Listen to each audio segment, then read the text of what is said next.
Welcome back to Why Don't Know and Date These Guys. I'm Naomi Guy, I'm Joel Guy. and we have a very special guest with us today. Miss Jai, would you like to introduce yourself? Yeah, sure. Hi, everyone. My name is Miss Jai. I use she, her, and he, him pronouns. I'm very excited to be here. I guess I can share a little bit about myself. Yes, please go ahead. You have such an Okay, interesting background. sure. So I was born in Pennsylvania. I was raised in Arizona.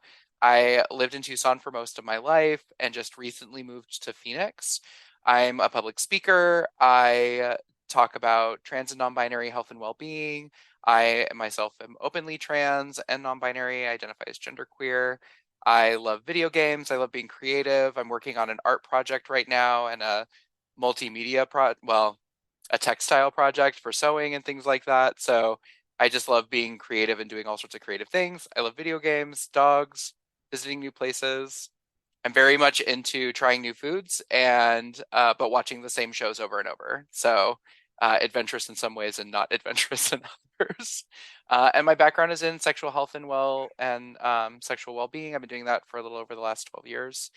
And yeah, those are some pieces about me. I used to be a drag performer too. So that's probably enough to get into. That'll probably come up at Yeah. some point. Yeah, I did want to provide a little bit of context for our listeners because in recent months we've discussed trans issues in a lot of detail. We put out a two-part episode. We changed our logo to be more inclusive of trans rights. We're putting money towards a lot of these organizations. But it feels like we have, to a certain extent, talked around transgender, like just the whole nature of being transgender, because we've sort of taken it for granted that most of our audience from the get is like, oh, I understand what that is. Like, I totally am like on board. I have no questions whatsoever and implicitly understand that these people exist and are worthy of rights. And I think we've done sort of a discredit because we've taken out the whole human factor. We've kind of ignored the whole part, which is, oh yeah, these are like real human beings out there thriving and having, successful, happy lives. And I think we wanted to bring in someone who could speak intelligently about that, someone who could comment and, give us and our audience a little bit of background about like what a slice of life is for you, what makes you tick and, how you're a perfectly normal citizen of a great American United States like everyone else. Yeah, I mean, I'm happy to share a little bit about who I am and what I do and how I've been doing it, and how long I've been doing it for. But I think that you're really onto something there, where it's like when we talk about how, like, we know trans people should have the ability to navigate society without threat of harm or violence or using their identity as a way to weaponize messaging towards our community, then sometimes we also forget that we can't talk about ourselves as one monolith, that trans people are incredibly diverse, that we come from a variety of backgrounds and races and ethnicities and cultures and have existed throughout time across all cultures. Whether or not we use the language of trans or not, folks of gender diverse experiences have existed in all cultures since across all time. So I think it's an important way for us to remember that we have always been here and will always be here. And even with the active pushing of our identities in our community under the rug or trying to actively legislate and criminalize our identities, that we are still going to exist in this world. So how can we support our humanity and show love and show care, and also that we're more than the harms that are attributed to us as well. That trans people are more than just the way that we are treated by societies, that we also are complex, diverse human beings who experience joy and love and heartbreak, and some of us are shitty and some of us are not. Like we're just as vastly different as any other community of folks. Yeah, I have noticed, I'm not going to pretend this is a sentiment shared among like all African American individuals, but there's a lot of media put out by Hollywood which is about slavery. It's about like the harms perpetuated on African American individuals over the last 200 years. And one criticism that I think more and more the community is bringing up is the fact there's so few movies that focus on the joys that they experience, the happy points, the high points of their history, not just like all of the pain and the suffering. And I think far too much US media has focused on, oh, there's a lot of bad stuff happening in this corner when they do talk about it at all, and not enough about like all of the pockets of happiness and thriving and well-being that have emerged in the past 100 years or so in the United States and continue to thrive even in the face of all of the sad stuff going on. I think it's a mixture of, because we also don't want to characterize folks as these caricatures of themselves. And also we can't talk about our communities as silos. So there are Black trans people, there are brown trans people, there are white trans people, there are trans people from all cultures. And these things are not, you can't separate these pieces out for people. So when we see, because they're all rooted in white supremacy.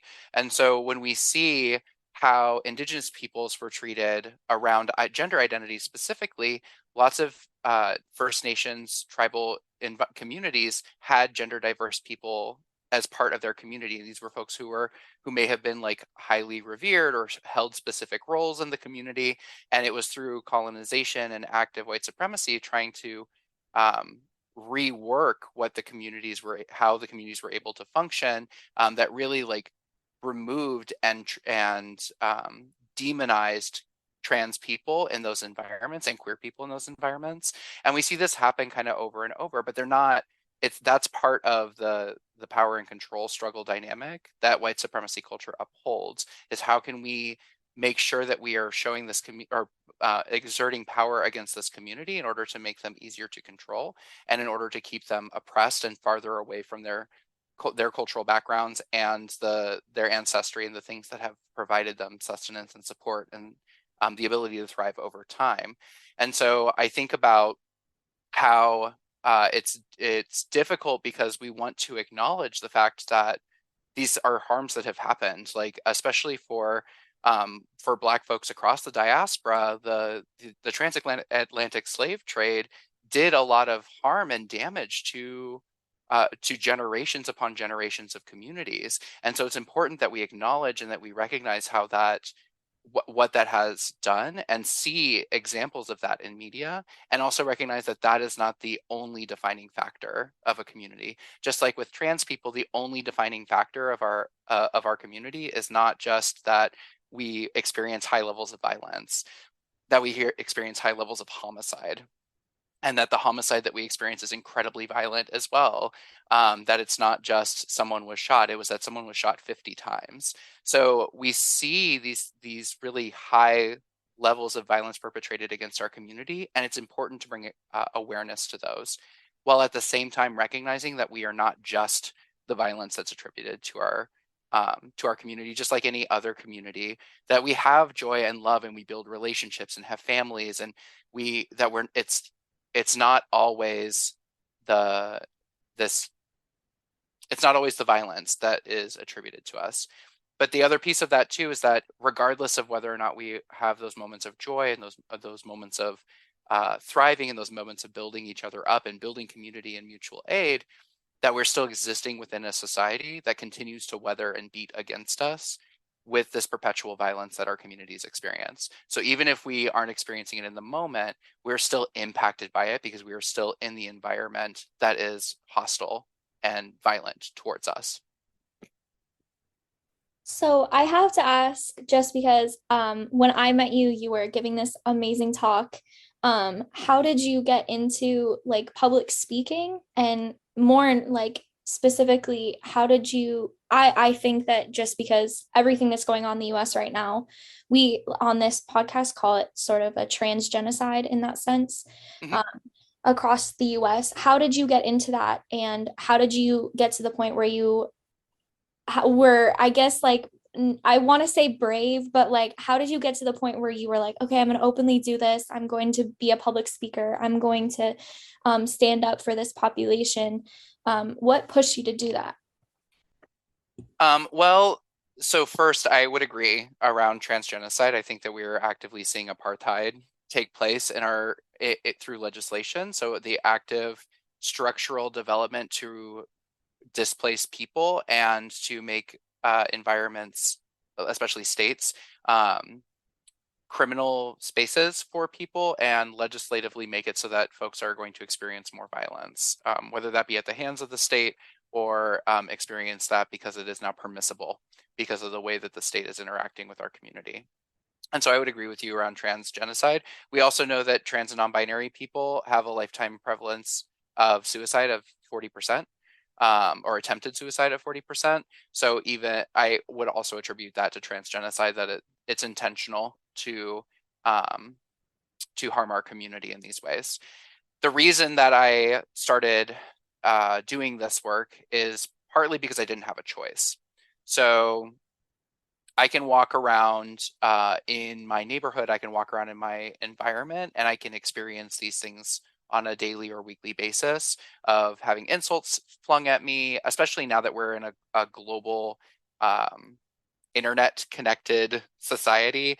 There will be insults flung at me. I'll get threats. Especially now that I've become more public around the work that I do, I receive death threats. So like, or even just like something that's subtle, that's like, I hope you become a statistic. Like things like that are things that I'm told pretty frequently. And so to some extent, I didn't have a choice to start doing this work because I'm very visibly not within the gender binary.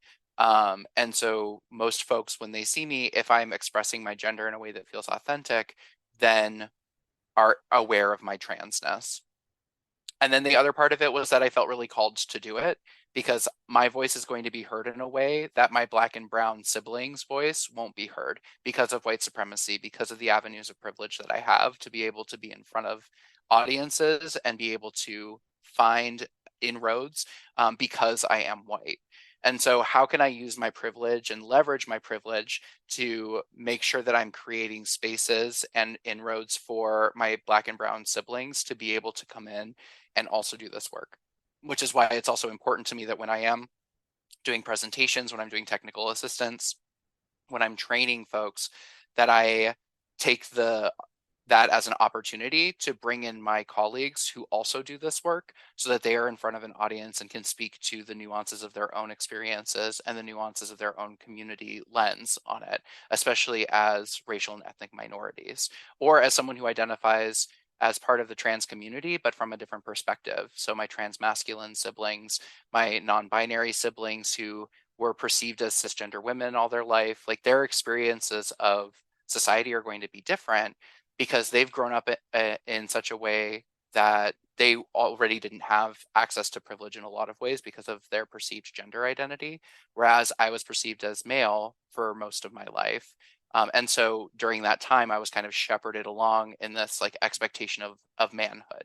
So how can I help to support folks? And my purpose is really to pour from a full cup and make sure that I'm bringing people in who can be in front of an audience and share their experiences and help to make especially our healthcare and our public health organizations safer environments for us to get our health needs met.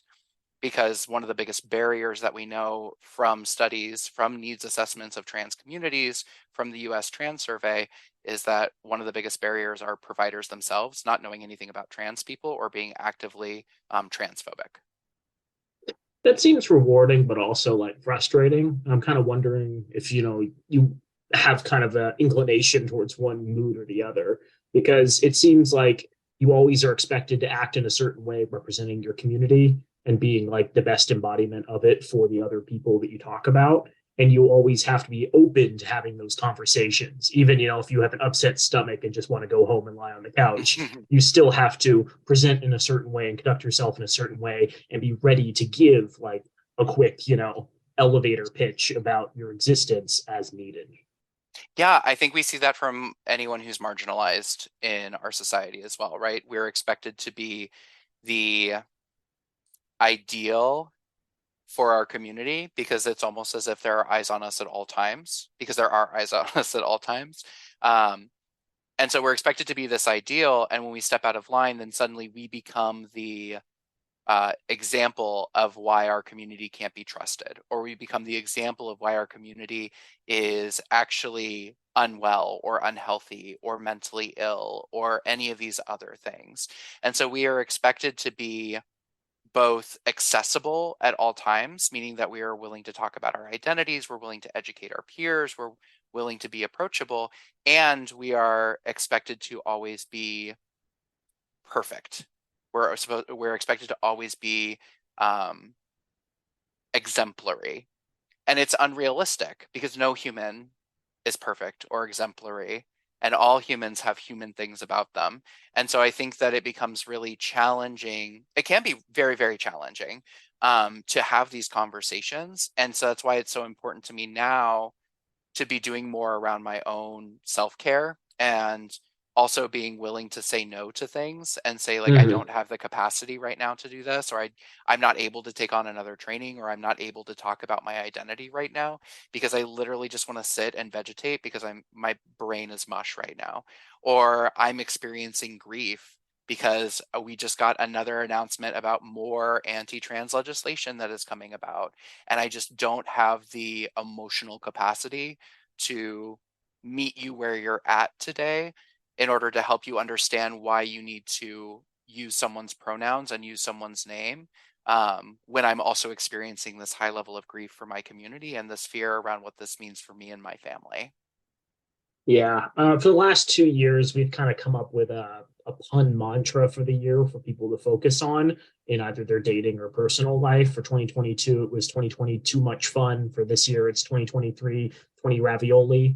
And the first one was, what are you doing You for? just butchered it. It's 2020 rigatoni. Oh my God, you're right. It's 2020 rigatoni. How can I forget that? But the intention was not, oh, you need like some kind of goofy thing. It's more of the world's not great for a lot of people right now. How are you taking time out of your busy schedule to relax, to vegetate, to have fun? And throughout the year, we'll bring that up on the podcast. And maybe at the end of this episode, you can share some of the media or the things you're doing in order to stay sane. Yeah. Yeah. Yeah, I did want to look. I'm still on Twitter, which is probably not good for my mental health. It appeals to the lizard side of my brain. And you're talking about this performative nature and how you're representative of the community. And I'm thinking about all the videos I've seen recently of predominantly cis white men walking through Targets just destroying pride displays. And it's interesting how the behavior of those gentlemen is sometimes condemned, sometimes called out for what it is. But very, very rarely does anyone say, oh, this is all white men. This is, all cishet white men. This is what they are.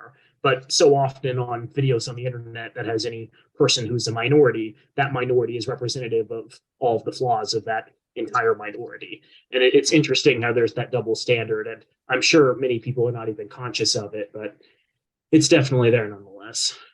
Well, in part, that's because white men are allowed to be individuals, and anyone from a marginalized community, especially for like our Black communities, aren't allowed to be individuals. We're not allowed to have our individuality. Same for trans people. We're not allowed to be individuals and have individual flaws.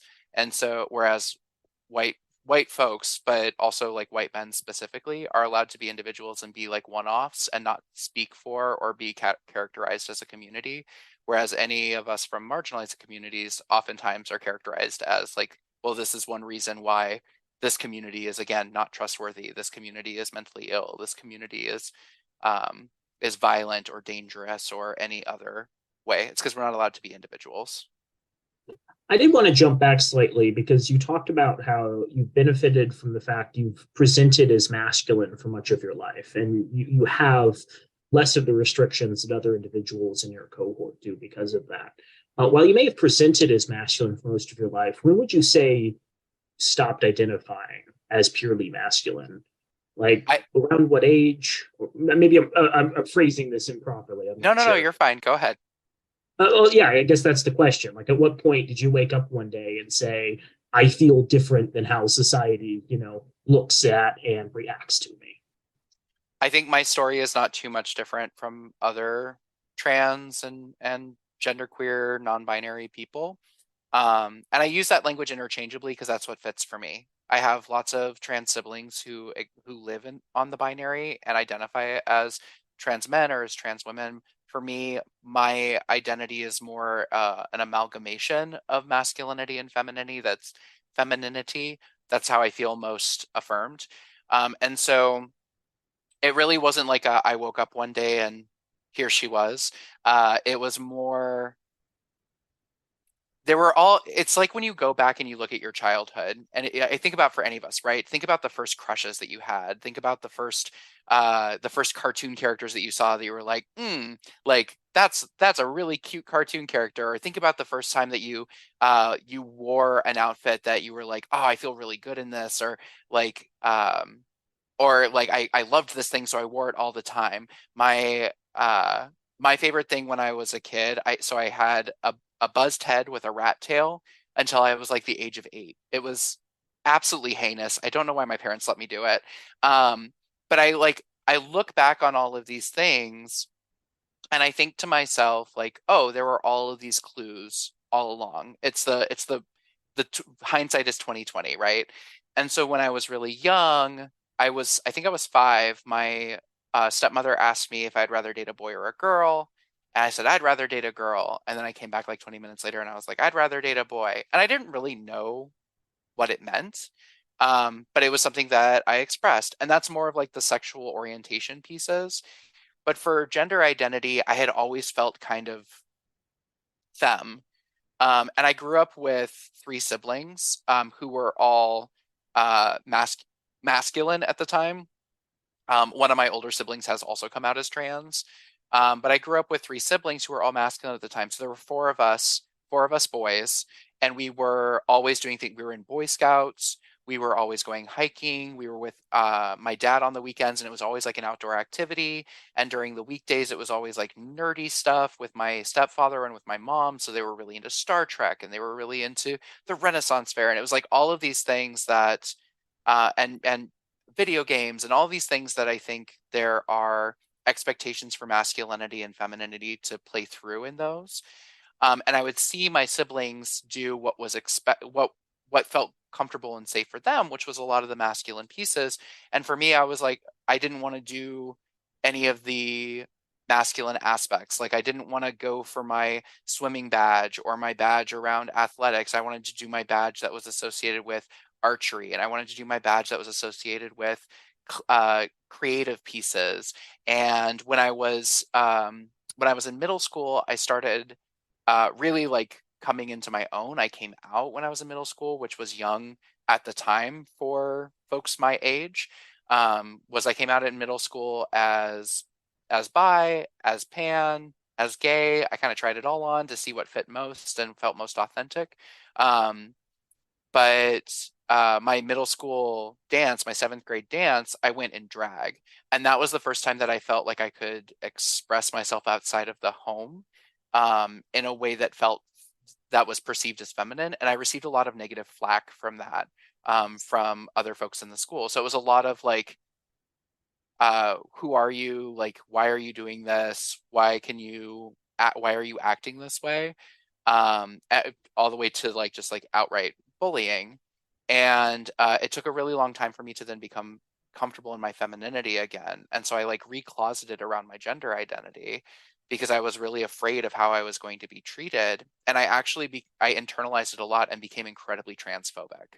And so like throughout most of high school, I was very much like, I'm a gay man and I'm only into men and I only date men who are actually men. I don't date feminine men. I'm not feminine myself, because I was really afraid of how I had been treated. And I was really afraid to be back in a position where I was going to be harmed. And a lot of it was a survival technique to try and avoid being harmed and to try and avoid having someone attack me for who I was and what felt most authentic for me. And so I didn't come out as queer until I was in college and it's through meeting and being around people of diverse gender identities that I got to see that I could be myself and I could express my gender in a way that felt comfortable and also build community, and also that I wouldn't be harmed because of it within this community. So I don't want to like pry too much into personal things, but just how does that, I know that you talked a little bit about like your middle school experience in Tucson, but as a whole, what was that like growing up in that way in Tucson? because I know like how Phoenix is, and but I didn't grow up in Tucson, so I was just genuinely curious like what that experience was like being gay, being, gender fluid, I guess, in a sense throughout your childhood. What was that like? I should mention, maybe you want to explain more about this, but a lot of our listeners might not know much about Tucson. In Arizona, like the big city is Phoenix, and then the metro area surrounding Phoenix, which is composed of a lot of smaller towns. And then the second largest city in Arizona is Tucson, which is about halfway between Phoenix and the border. And so I believe there's a much higher Hispanic population. Is that Hmm. correct? Yeah. In Tucson. And the big thing in Tucson is the University of Arizona. And then the whole kind of town is suburbs surrounding like the downtown area. So it's similarly constructed to Phoenix insofar as there's like a very central downtown hub and then a lot of like outlying suburbs, but Hmm. it's kind of like a smaller version. Yeah, the big draws for Tucson are, like you said, the University of Arizona, also the Davis-Monthan Air Force Base. So it's a lot of folks who are there for Air Force military, a lot of folks who are there for the University of Arizona. And so growing up in Tucson, Tucson was very much like a transitory environment. You either had folks who had retired to live in Tucson because the cost of living was much cheaper and it's beautiful. And so a lot of the communities just feel a lot slower, which feels really nice. Or you had folks who were there for college or like early on in their Air Force career. So also like roughly around the same age, like 18 to 25. And so growing up in Tucson, I went to middle school at Utterback Middle School. I went to high school at Palo Verde High School. So shout outs if anyone listens. Um, and I found that honestly, what really saved me was that I started getting involved in local community and volunteering my time with local community, specifically the LGBT youth center that existed in Tucson. And that is what really helped keep me grounded and honestly helped me to graduate high school because I also moved out when I was 16. And so I was like an unaccompanied minor. I was living with several friends, one other person who was 16, three people who were 18, and we were all trying to like make rent every month while also trying to graduate high school. And and I didn't move out because of anything that had happened in my family specifically. Like my parents were divorced. I lived with my mom for the most part and my stepfather who were very open and accepting of my identity and who I was. And I saw my dad and my stepmom on the weekends, and they weren't as good, but they were still loving and caring. They just didn't understand. But it was more so what was happening to my friends. And I had a friend who was really close to me who was kicked out of their home and was like, I don't know what to do. I'm living on my own now. And so I made a deal with my family of like, if I get good grades, I'm going to move out when I'm 16 so I can help them to subsidize their piece. And so I'm going to talk about this probably a little bit later of like, what are some of the good things and or like, what are some of the best and worst qualities about me in terms of dating? But one of those is that like I've really struggled with codependency over time and like having to like unwind some of that so that I'm not giving so much of myself, especially in the work that I do, that I'm not giving so much of myself that I'm destroying myself in the process of trying to educate and support and care for other people. And so growing up in Tucson was fine. I lived there all my life. I didn't really know anything different. I will say I do prefer a smaller town to a larger town now that I'm in my mid 30s. And being in Phoenix, like Phoenix feels a little overwhelming for me in comparison.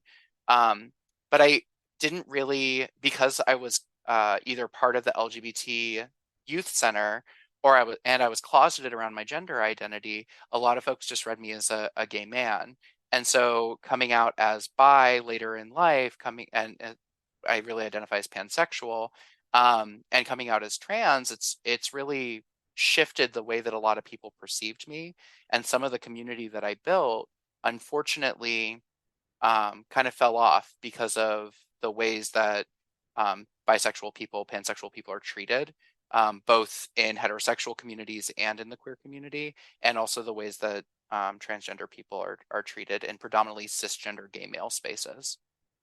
So, Miss Jai, what do you like to do in your free time to kind of self-care, reflect. Well, you don't have to reflect in your self-care time, but what do you like to do in your free time? I mean, I could self-reflect. It's fine. Yeah, It's in my free time. yeah, I disagree. It's like if I'm going to be self-reflecting, it better be on someone else's dollar. My free time is not for me to think about who I am as a person.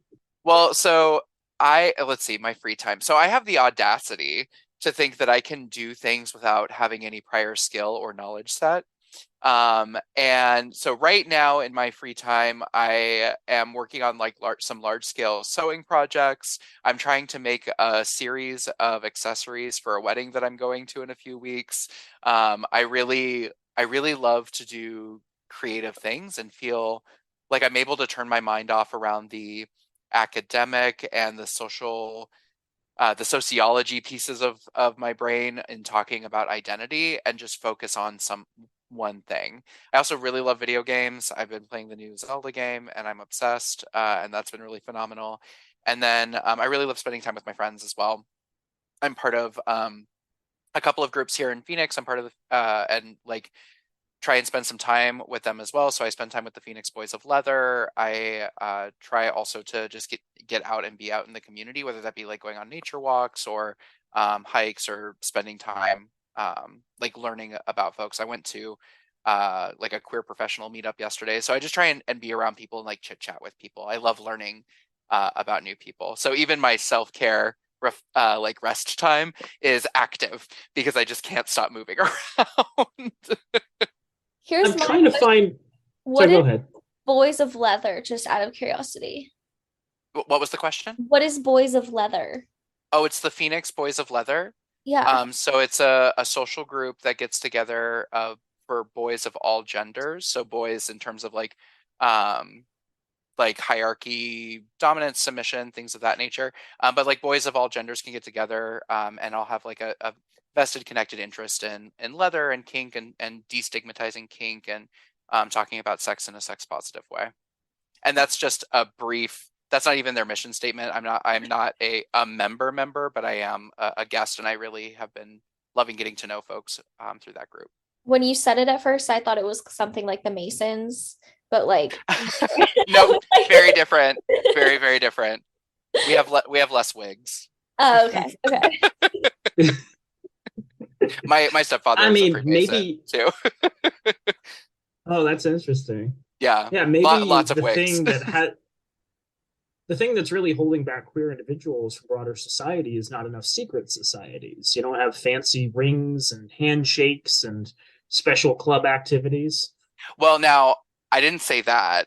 A lot Okay, of no, you're right, a actually. lot of our communities have had to be secret societies in order for us to not be actively arrested or murdered. So we do have Ugh. a lot of pieces of our culture that are unique to queerness. So like I think about the hanky code, which is a way that we could flag for folks what we were sexually interested in, so that we didn't have to have conversations with folks ahead of time because the potential of having a conversation could open us up to violence or arrest. Uh, So I think that's a deep cut reference that most people aren't going to get. Can you explain a little bit about handkerchief culture? yeah. So hanky codes were developed predominantly in gay male spaces, but you would flag different colors in your pocket, either your left or your right pocket, and they meant you were looking for interested in different kinds of sexual activities. So you could be interested in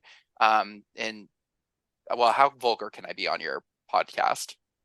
Go for it. Okay, so Hey, you could be interested in just fucking, you could be interested in fisting and scat play and dominance and submission. So there's all these different colors that meant different things. And so this was a way that we could let folks know what we were interested in, what we were looking for without having to potentially put ourselves at risk for violence or reduce the potential for risk of violence. And that there are some pieces of that that have carried on through to now as well. So like the leather community still utilizes flagging, but we're also more open to talk about what it is we're looking for because I take a risk aware consensual approach to kink and a lot of the folks that I know do as well, where we kind of like talk about our proclivities ad nauseum so that we're making sure that folks are aware of what we're looking for and that there is consent present in the ways that we're going to engage with one another. I want to circle back to something you said about your hobbies, that you do a lot of things you're not very good at and like just kind of jump in. And I think that's really important because a lot of people, there's this Dave Grohl quote, head musician of Foo Fighters or whatever. And if he's been canceled, I apologize for bringing him up. But he's like, one of the biggest problems today is everyone thinks they need to monetize their hobbies. Everyone thinks they need to be good at it and they need to get the validation of people. So they go on American Idol and try to prove that you're the best, musician ever. And he's like, no, like hobbies and activities should be you meeting up with your friends and playing stupid music and dumb songs in a garage every other weekend. It shouldn't be something you do because you want to become like, the world's best musician or whatever. It should be something because you're passionate about it, because you have fun doing it, or because you just want to try new things. And I think, yeah, often too many people are like, I'm going to get into this hobby so I can start an Etsy store. Or I'm going to start getting really, really good at this so I can, pick up women, when really it should be what's going to actually keep you happy and functioning. And that's, Yeah, I think, a good approach. thank you. I try really hard not to turn everything into a hustle culture, or I try hard to not turn everything into a hustle, because I just want to do some things for me as well. I will say with the Foo Fighters, I'm pretty sure that that the lead singer and actually the band itself supported um, some like HIV conspiracy theory work Oh, around how cool. HIV is not real. But They will so not be playing just to us out say, this episode. so just so you're aware, and fact check it as well. But I'm pretty sure that is something in our history. But that's part of like what this means to be for it to be for us to be talking about queerness, to be talking about transness, to be talking about identity. I think oftentimes we're seen as like trans people are seen as a community that's over there. It's separate from us. It's not part of us. It's not. Um, it's almost its own niche. And really, what I hope that folks walk away from this understanding is that trans people are everywhere, not as a threat, but like trans people are everywhere. We are everywhere. Velociraptors in Yeah, yeah. Jurassic Park. Yeah, no, like, but like trans people are everywhere, and also rhetoric trying to around controlling trans people is also present everywhere, and it's present everywhere throughout history as well. So if we look, trans people have been treated as scapegoats, especially during the rise of fascism. Trans people are treated as scapegoats pretty frequently in history. If we look at Berlin in 1933, a group of Nazi youth took over Magnus Hirschfeld's library, and Magnus Hirschfeld, the center that Magnus Hirschfeld ran, was an LGBT organization that was on the forefront of trans medicine, on providing gender affirming surgeries and gender affirming care. And they, in 1933, after the center was taken over and boarded in, they pulled everything out of the library into the streets and burned it. So, and then in 1935, we have paragraph 175, which became law of the land, which criminalized homosexuality. So we see the precursors to criminalization of our communities, oftentimes starting with trans people. And the trans people who are targeted most frequently are the trans people who are at the margins within the trans community, which are our Black and brown siblings. Yeah, I mean, to put kind of a cherry on top of that, like fascist movements don't really go after institutions that have power, for the simple fact that so often fascist movements are either run by institutions that already have power or able to fold them in once they've gained enough mass market appeal with the public. And like, not trying to throw anyone under the bus, but there was a report that was just released from Illinois talking about over 2,000 minors that were abused in the Catholic Church over the last like 30 years. And there's been absolutely no discussion about that on the right, because the right doesn't care about sexual abuse. They're not going after trans people because this is an issue that they deeply care about and have lots of evidence for. It's because they're an easy minority that can be exploited and abused for their own personal benefit. If they were to go after an institution that actually had power, they may face some pushback very quickly. Or it's very possible that people who are in the movement already are Catholic and don't care about it. And that's not to say all Catholics are inherently bad. It's just to say that the people who are saying they're doing thing for one thing are actually probably doing it for a completely different reason. Yeah, I think that in the US we have a really challenging problem with categorizing things as bad or good. and seeing things in a dichotomy of like all things within this category are bad, all things within this category are good. And it's based off of the perspective that we hold in our lives as well. So if you have the perspective of trans people bad, then you're going to lump all trans people as bad. If you have the perspective of trans people good, you're going to lump all trans people as good. And I think the reality is something in between. Like we have trans people in our community who are not great people. And we have trans people in our community who are amazing people. And then we have trans people in our community who are just simply trying to survive and live their daily lives. So I think it's hard when we are boiled down to one aspect of ourselves and our entire community is painted with this brush. And that happens most frequently for marginalized communities because of the inherent power dynamic that is present and who has the microphone. And so I think when you asked me before, like, what do I do in my free time? I end up talking about this a lot of times. I end up talking about these aspects of our identity and what's actually happening for us. Because even in my free time, even in having casual conversations with friends and having casual conversations in social settings, inherently there's going to be something that comes up that is going to intersect with transness, intersect with transphobia, intersect with racism, intersect with ableism. Like these things are in the water all around us. And so because they are that way, we have to speak to them. Otherwise, we will continue to not see them. I think this also goes to why representation is so important and why there's been so many efforts to shut down things like Target having pride displays.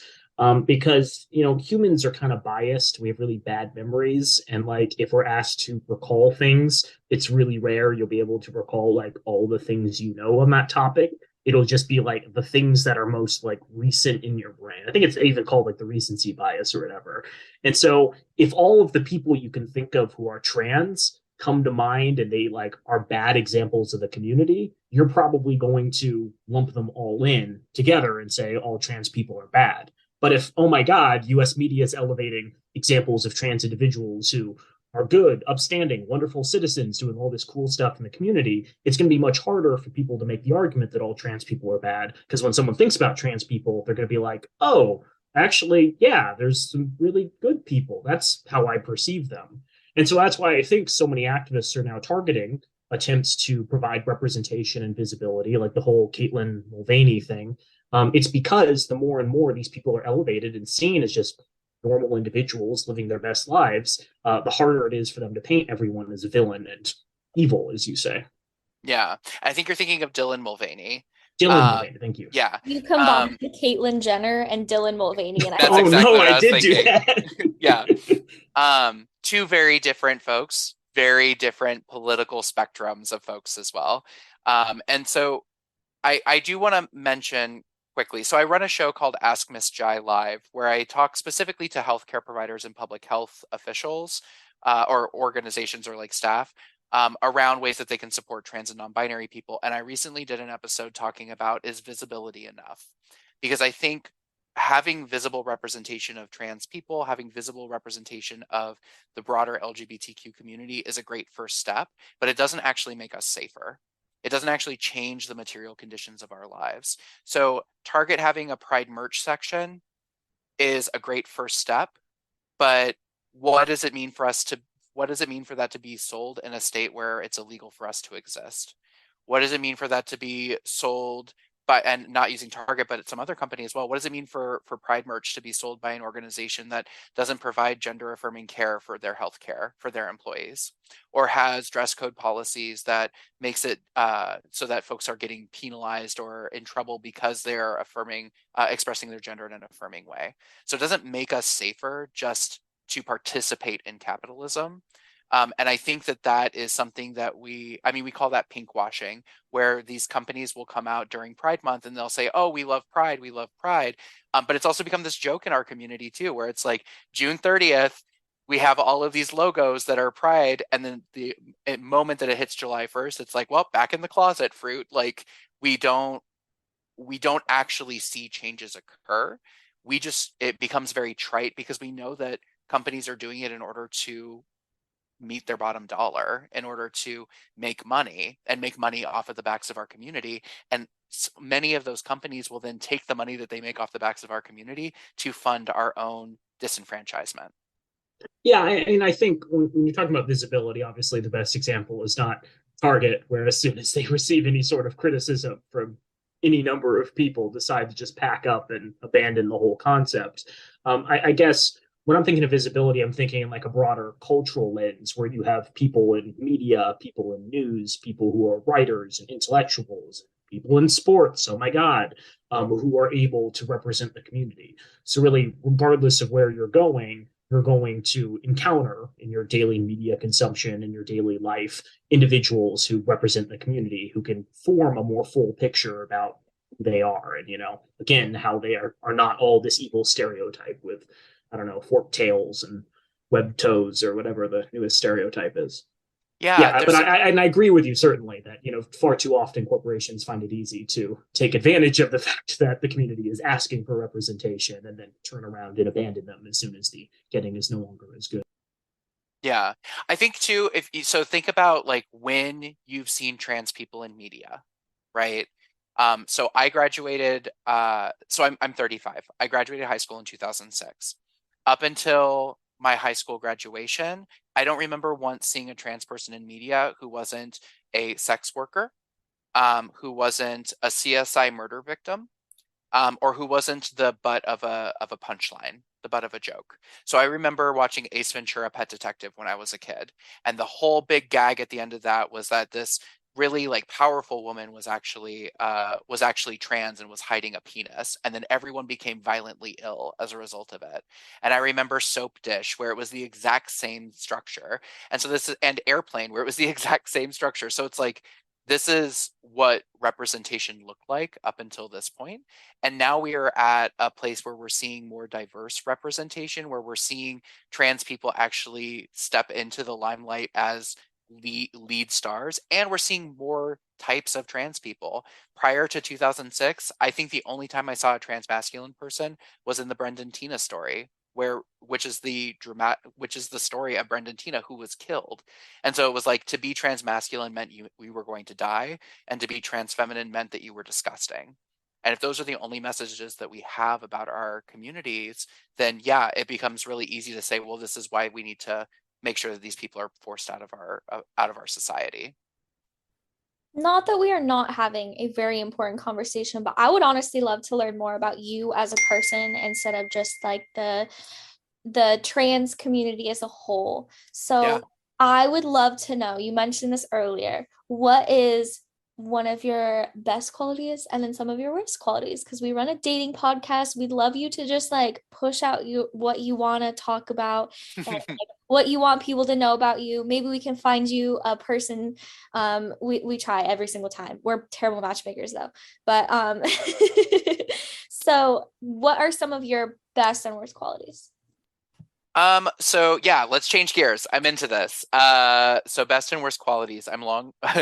I'll just list off some qualities because I think best and worst is in the eye of the beholder. And I don't like to think of myself as having worst qualities, but things that I'm working on. So I'm long-winded. I am very much, when I'm passionate about something, I can't shut up about it. I think that can be a really great quality because folks generally learn about my passions quickly. I think I have a great sense of humor, and I love making jokes. I'm very goofy. I'm outgoing. I love talking to and getting to know people and learning more about the folks who are around me. One of my favorite things to do is bring up, like, just ask open-ended questions to folks I've never met. I was at a mixer recently, and I walked up to some folks I didn't know, and I was like, "What brings you all joy?" And they were like, "Oh God." And so it's like things like that I really enjoy doing. Some of the things that are kind of constant struggles for me. I experienced a lot of poverty trauma when I was young, because I moved out young, because I uh, was unstably housed for a while, and so I get really nervous around money. I get really nervous around stability with money.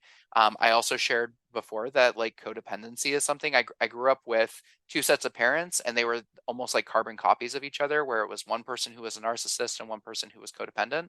And so we learned to love from the people we love in our formative years. And so I learned that in order to be lovable, I had to give all of myself.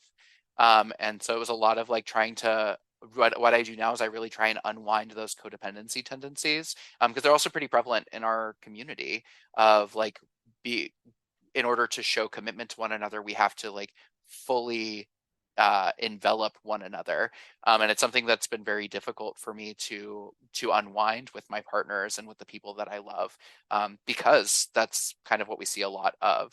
And then some of the other things, I mean, I'm really busy all the time. And so like that could be a worst quality. But I'm really busy. I fill up my days very, very, very full. And so I generally have to like schedule out time to spend time with people, because at the drop of a hat, I'm very rarely free or available. And also like as I've gotten into my 30s, I'm less likely to just like jump on an immediate social commitment. And I might be like, I'm actually feeling real sleepy right now. If you don't mind me asking, are you currently in a relationship? I am. I am in a relationship currently. My partner Chase and I have been together 5 years as of Oh, this upcoming Monday. congratulations. Thank you. We are poly and we are open, and so um, that like dating, the questions about dating and whatnot still apply. But we've been together for 5 years. They are phenomenal. I am incredibly grateful and lucky to have them in my life every single day. And I'm really excited because in 2 months, we are going to be moving together to a new state, and we'll be living together for the first time. And we're really looking forward to it and kind of feel like it's overdue. So that's exciting. That is super exciting. Congratulations again. Thank you. Thank you. So we've talked about your qualities. Let's talk about worst first date experiences because I'm always super interested to hear these. So I have a question for you all. How would you define a date? What would you define as a date? A date being like you were interested in this person romantically and you went to go spend time with them one on one. That's usually how we define these types of stories. I put no such barriers. Tell us whatever dirt, whatever juice, whatever hot gossip you got. I mean, I haven't been on a lot of dates, if I'm honest. I think the so like well through well through college, a lot of the times that I was like first getting to know someone was in a sexual experience. And so it was a lot of like hookups, and then we might go on a date thereafter. But I grew up in an environment that was predominantly gay men, and for a long time identified as a gay man. And so it was like, okay, we'll meet someone on the apps and we'll get together and we'll fuck. And then like if we actually feel like we have a connection thereafter, then we might continue to talk or go on a date. Um, I did have like a pretty rough first date when I was a senior in high school, where this person like picked me up at my job, and they were really suave and dashing, and so I was like kind of starstruck. I was like, oh my gosh, someone likes me. Um, but then the entire time they were just like showboating and talking about how amazing they were. And we ran into a friend of mine while we were out at dinner, and they were like putting down my friend and talking about how their outfit was like disgusting and all these other things. Um, and yeah, it was just really, it was really the entire time was off-putting. But because I was also like 18, I mean, we slept together and we dated each other for a year and a half, so it was still Mm, it was Hey, still a terrible experience. And I ignored all the red flags. wow. nice. What sort of apps were you using? So at the time, I think I was using apps that really aren't used anymore. So there was one called Adam for Adam, which was like a web Mm. app. And then I was using I was on gay.com, which was like, To the point? Well, they all are, quite honestly. But I was on gay.com, which was also like had like a chat feature to it. But most of the folks on that were much older than me as well. So, like I've dated folks who are much older than me, and have sexual partners who are much older than me. It was more so like I wasn't able to connect really because I was also like a freshman in college. I was like, what? We don't really have anything in common. So And who then was your favorite president? Roosevelt or Hoover? and I would be like, I failed AP history. But now I'm more likely to use apps like Scruff. There are also other ones like Grinder and Growler and Sniffies, and they're all kind of like for specific, either for specific sub communities within the LGBT, predominantly like gay men within gay male communities. And then like Sniffies is specifically for like anonymous hookups and things like that. So I usually use Scruff. I've found that folks on Scruff are less rude around femininity because sometimes gay male spaces can be really misogynistic and especially like rude and harmful towards trans feminine people. What differentiates Scruff? Yeah, I mean, they're so like I've just found that folks are more just more respectful on Scruff. Like some of the other ones, there's just a lot more, like Grinder, for example, there's a lot more bots. Folks are more likely to just send you a message of like, wow, you look really ugly, and just like random like hater messages and things like that. Whereas I found that folks recognize a little bit more of the like humanity via Scruff. Well, that's good. Yeah. And the other thing too is that I prefer to meet people in person because I'm a lot. And so I feel like it helps me to kind of like weed out folks as well of like who I want to engage with because if they can't really handle my outgoing personality when meeting me in a group setting, then we're not going to get along one-on-one. Sure. That's very fair. So we have just a couple more questions for you. We would love to just like do a lightning round and get this, what is, okay, so you do you see yourself settling down? You mentioned that you are moving in with your partner Chase soon. Do you see yourself getting married? Do you see like kids in the future? Yeah, those are great questions. Marriage is not something we're interested in. I think because of the ways that our relationships are set up and the fact that we are poly and there's the potential for other relationships in the future, and we're not interested in a hierarchy of partners. That marriage really isn't something that we're interested in. I think we are finding new ways to commit to one another as our relationship progresses and new milestones for us other than what we've been sort of like told should be our milestones, like marriage or children. The other thing is that I'm not really interested in kids, and Chase is going to be working on starting a nonprofit to support LGBTQ youth in the outdoors. And so it is an opportunity for us to like be around young people and help support young people in growing and thriving without us having our own kids as well. Responsibility. You can give them back. Exactly. And the other thing is that like I know myself. My brother and sister-in-law are starting to like the process of becoming pregnant and are like trying to become pregnant right now. I'm going to be a great ankle, which is what we mix aunt and uncle and get ankle. I'm going to be a great, yeah, isn't it great? I'm going to be a great ankle to that little niefling.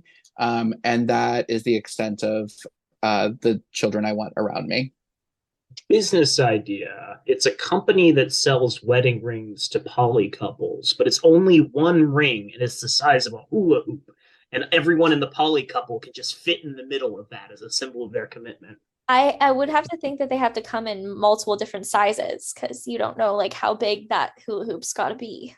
That's a good point. Right. What if it got bigger, like you put it in water and it expanded like a sponge animal? How about just one ring that's passed along? One ring that's just shared amongst the community. Who wants to wear it today, guys? Yeah. With all the responsibilities thereof as well.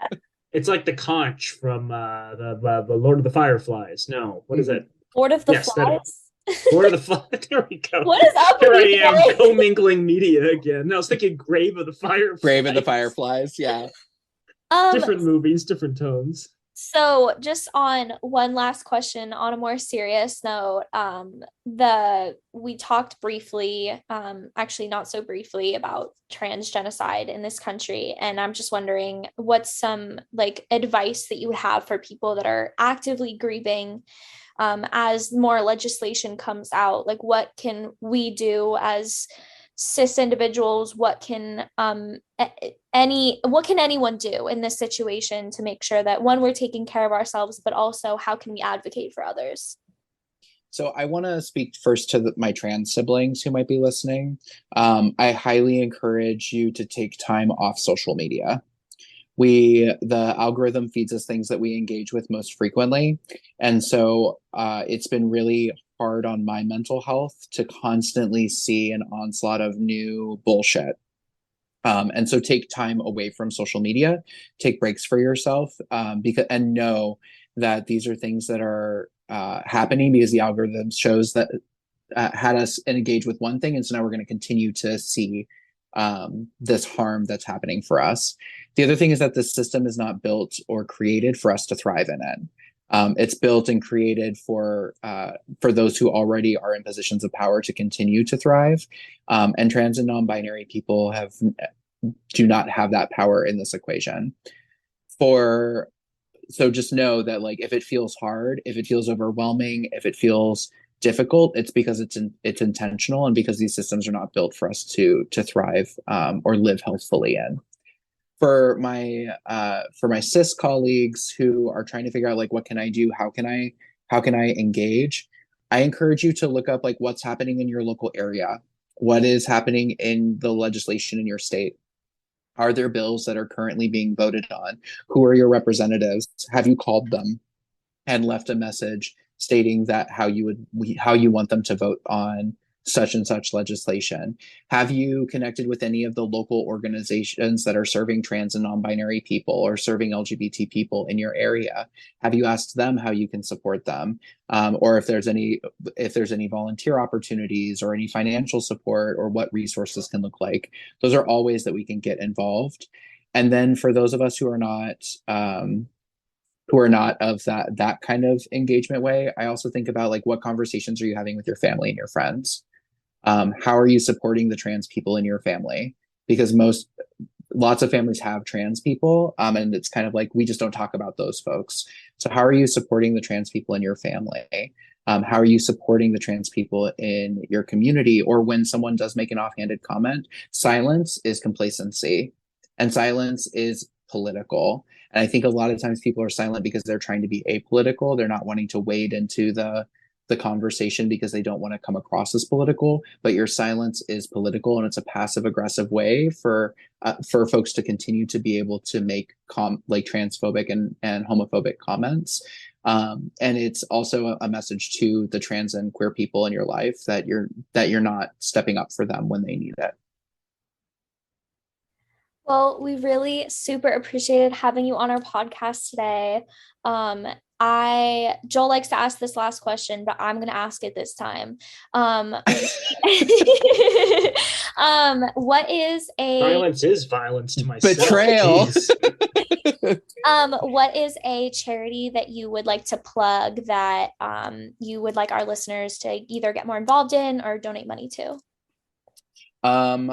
So I'm going to mention one that's not here in the US, and I'm going to mention one that's in the US as well. So the one that's not in the US is the Trans Empowerment Initiative that's located in Nairobi. I think that it's important for us to recognize how this is impacting our communities around the world. Folks in Kenya especially trans folks in Kenya, are open to even greater levels of violence, including murder and homicide pretty frequently. And also we have it's now legal in Uganda to kill LGBTQ people. So we have a lot of people who have escaped Uganda and gone to Kenya because of the Kakuma refugee camp, which is one of the few that's accepting LGBT people in the area. So I would highly encourage you to reach out to and donate to the Trans Empowerment Initiative in Nairobi. And then in terms of what's happening, an organization here in the US, I mean, I think that Lambda Legal is doing a lot of really amazing work. I think the National Center for Transgender Equality out of Washington, D.C. is doing a lot of really amazing work. And then there are also a lot of LGBT youth centers around the country that are doing really great work. So I would encourage you to look for something nearby and donate money there. I know in Arizona, the ones I'm going to plug, in Phoenix, we have 1 in 10, which serves Phoenix and also a variety of cities at satellite sites around the valley, and also some up into northern Arizona as well. And then in Tucson is the Thornhill Lopez Center on 4th, or TLC4. And they all are serving LGBT youth ages between 13 and 24. And I think it's important for us to know that for all the violence, the harms that we talk about, and what we know in the research around what LGBTQ people are experiencing, especially trans and non-binary people, that disproportionately young people under the age of 18 are experiencing more of those harms, more of that violence than those over the age of 18. And so I think it's an important time for us to also be supporting and providing safety and services for young folks, because of the disenfranchisement that young people feel often within a system that is not built by them for them. So how can we support those folks in getting their services and their health needs met still? Those are all really, really good suggestions. Yeah, no, very, very good overview, and we'll make sure to include links to all of that in the episode description.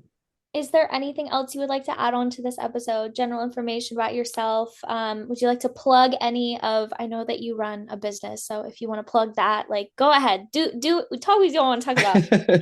Yeah, so I help healthcare providers and public health organizations learn how to better serve transgender and non-binary patients and clients, to reduce barriers to their services so that we are improving the health outcomes of our trans and non-binary communities and allowing us to live healthful, full lives.